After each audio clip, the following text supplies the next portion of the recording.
Hi everyone, welcome to my YouTube channel. आज के इस वीडियो में सीखेंगे इंग्लिश में और का क्या मतलब होता है और इसका हम यूज कैसे करते हैं और इसके हम एग्जाम्पल्स भी देखेंगे।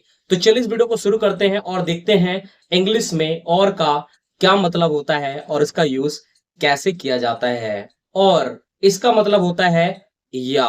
जी हाँ स्टूडेंट्स, और का मतलब होता है या। ये एक कंजंक्शन होता है।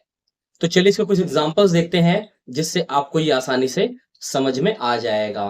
जैसे तुम्हें दिल्ली या मुंबई जाना चाहिए। You should go to Delhi और Mumbai.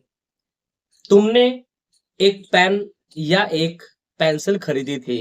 You purchased a pen और अ पेंसिल। वह कंप्यूटर्स या लैपटॉप्स खरीदेगा। ही विल बाय कंप्यूटर्स और लैपटॉप्स। तुमने हिंदी या इंग्लिश सीखी थी। यू लर्न हिंदी और इंग्लिश।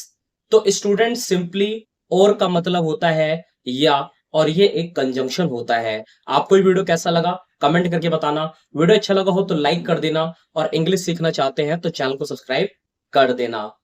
धन्यवाद।